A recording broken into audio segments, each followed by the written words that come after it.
Well, if you saw the title of this video, you might be, well, if you saw the title and you live in Florida and you're a registered Democrat, you might be wondering, hey, how did Joe Biden win the primary?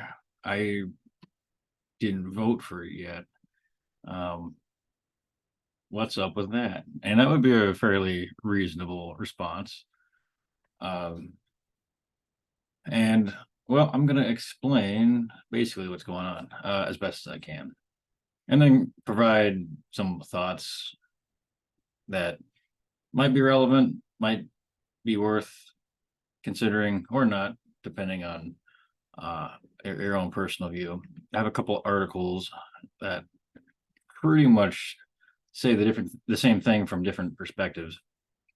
Um, this particular article, I think, comes from a conservative-leaning outlet.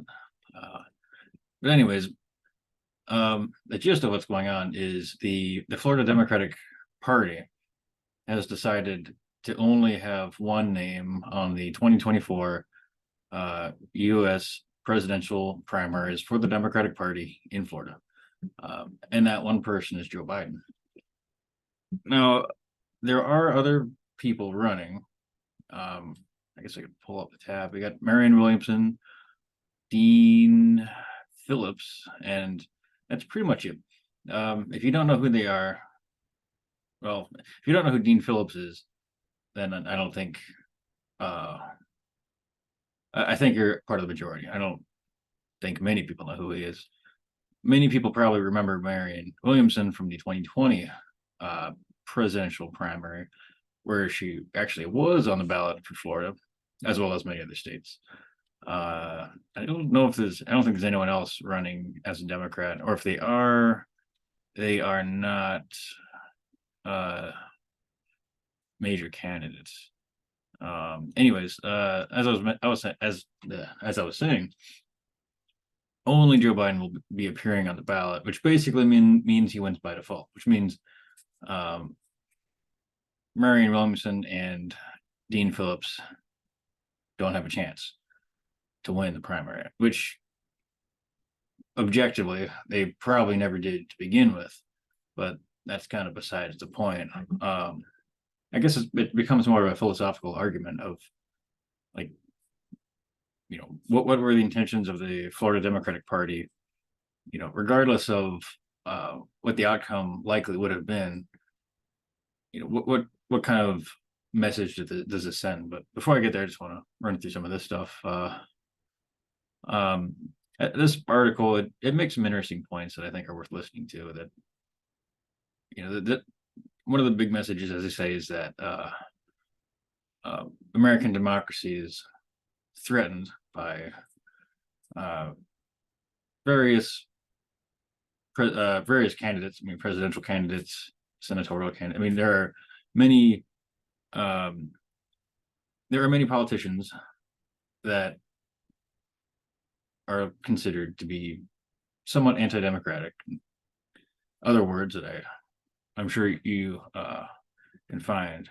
Um, Point being, though, is what does it look like if the alternative to that, if the opposition to the threat to American democracy is,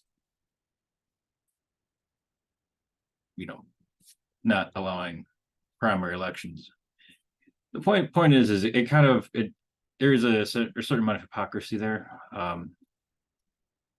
Even if it's not that big, like even if the outcome isn't going to change by throwing away the process, you send a not necessarily, you don't really send a good message. I was going to say it kind of sets a bad precedent, but this apparently has actually been done before in 2012 under a very similar circumstance. Barack Obama was running for re-election, and only Barack Obama appeared on the presidential primaries for 2024 or for 2012 in the state of Florida for the Democrats, and naturally he won that primary as well. Um, Ended up winning the state, just barely, but perhaps perhaps the Florida Democratic Party expects that to happen here. Um, I guess the jury's still out on that. Um, but Yeah, there's a lot of a good portion of this article basically just points out the hypocrisy of now granted, we're comparing national parties and national politicians to the state party of Florida and state politicians in Florida. The leader of the Florida Democratic Party is Nikki Fried, the former commissioner of agriculture, former candidate for governor in 2022, who lost to Charlie Crist and who himself lost to Ron DeSantis by something like 20 points. So you could perhaps you could ask the question of who really is in charge of the Democratic Party, and there's definitely been a mess with that with the state party for a long time. And there's a lack of clear direction and leadership, and I've heard there's been a lack of a good relationship between party elites and then party people on the ground doing actual door knocking and trying to turn out votes and such. So this is probably, I wouldn't be surprised if this has something to do with it, but this is just my speculation. There's not really direct evidence of that, but yeah, they kind of, they call out Nikki Fried. She says, something about, she referred to Dean Phillips as somebody who was running for higher office, and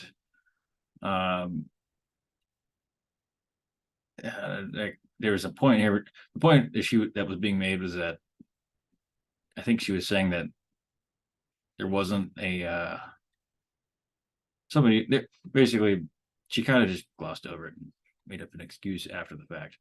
But anyways, this is an interesting article. It mostly just points out hypocrisy, and it's I'm not gonna lie, it's been a couple minutes since I read this. I'm a little late to this story, as you can probably tell.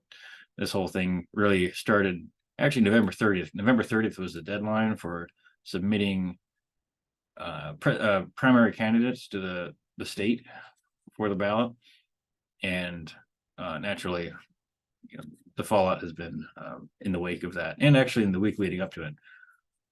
But also worth noting, apparently, the way that the Constitution of Florida is written, it's written in a way that allows parties to make these decisions unilaterally. So it's legal. There are a number of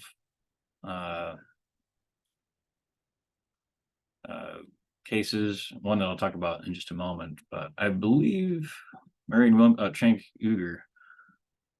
I've known about this guy for a long time. I still can't pronounce his last name.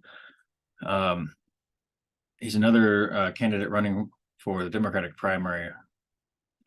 Not a U.S. citizen, so I'm, not sure how that's going to go for him. But I believe they're working together to try to push some kind of appeal or something. But they kind of call it some of the same things, chipping away at our democracy. The irony of the Democratic Party, champion of democracy. I don't, they say it's authoritarianism and Soviet Union. I mean, that's kind of hyperbolic, but I get what they're trying to say. It's, you can't, I think the idea being you can't call out one side for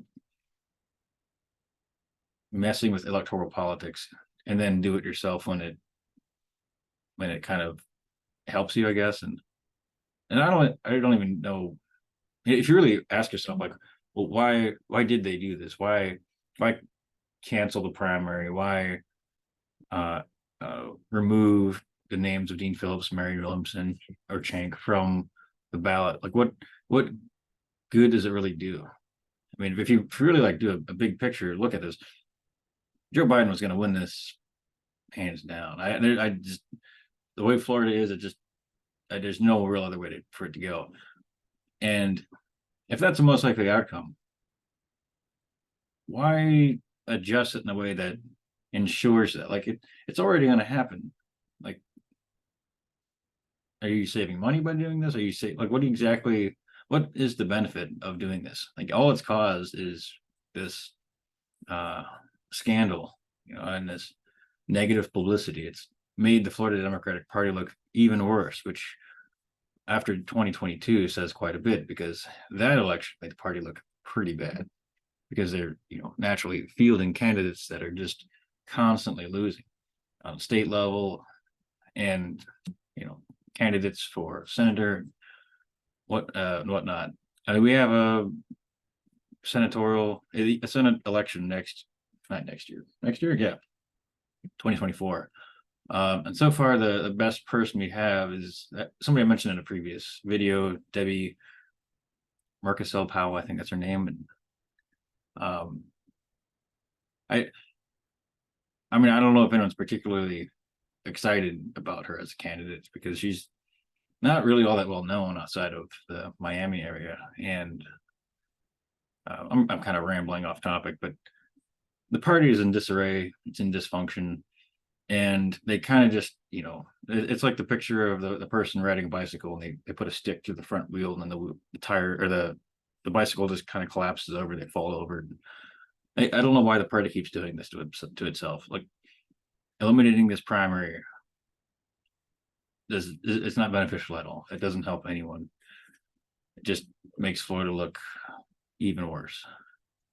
Um, and as I mentioned, there are,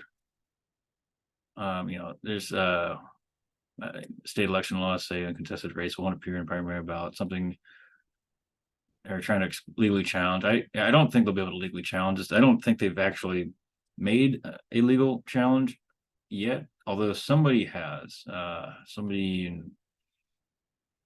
lawyer in Tampa. You want the federal judge to put Dean Phillips' name on the ballot alongside Biden. And he's claiming that it's unconstitutional, but it doesn't really cite, this article at least doesn't cite anything that he brought forward there. Yeah, it's just, this is an article from yesterday. Today is December 12th. It's probably worth noting as this article or this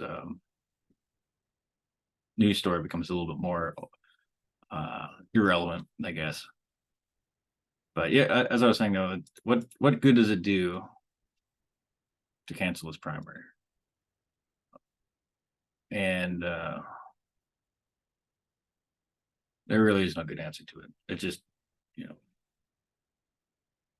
it just looks bad publicity.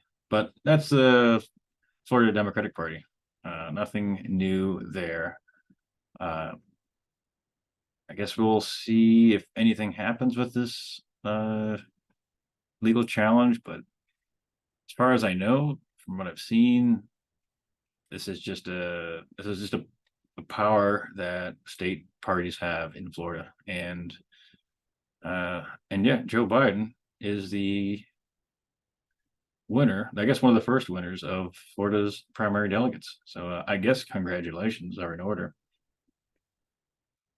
Yeah. Well, like I said, I guess we'll see where this goes. I mean, like I mentioned before, I mean, they had an open primary, back in 2020. Yeah, whoops. And of course, this is kind of what I was mentioning before. As you can see here, Joe Biden won the entire state. He won every single county. I know his polling is not very great, but what is Dean Phillips going to overtake him? Marianne Williamson winning the state of Florida, is that something that's likely?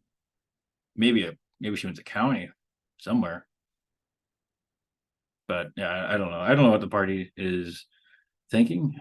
I mean, I guess to play devil's advocate, I guess you could also argue, does it really matter if this is the eventual outcome anyways?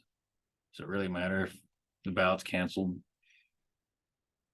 I guess it's up to each individual person to think about and to decide. I'm not really sure where I stand on this personally. Because I do kind of I see this being the outcome, and in some ways I see the primary as more of a formality. But it is nice to feel like you have some kind of say in what this is, even if it's not how you expect it to go. Even for example, the nearly 400,000 people that voted for Bernie Sanders in 2020 in the state of Florida. It's nice to in some ways it's nice to know actually how many people in the state voted for him, so you can use it as a judge of future support. You could, for example, we could try to extrapolate information off of these numbers as to who would have voted for Marianne Williamson. I mean, this could very well be what it would look like for 2024. Joe Biden, Marianne Williamson in place of Bernie, and then perhaps Dean Phillips in the place of Michael Bloomberg. Although, would these numbers have been equivalent? Hard to say. I know the Democratic Party has lost a significant amount of voters since this election in 2020. So in the state of Florida. But yep, that's basically all that I have for today. I'm sure I'll have another video out soon, and credit to Matt for this video idea. I actually he left a message on a previous video, and I didn't even realize this had happened. I had heard about Democrats canceling a primary, but I interpreted it as a national primary, and I couldn't find evidence of it. And I didn't realize it was on a state level. And this has been interesting because, like I said, it's kept me kind of on the fence of like, do you mean like if this is the outcome, do you maintain this like illusion of democracy? And if you call it that, then it kind of opens up a can of worms of, is this democracy? And that's a whole other rabbit hole I don't really want to go into right now. So have a great evening, and I will see you next time. Probably. Yeah, I think so. Yeah. Well, farewell.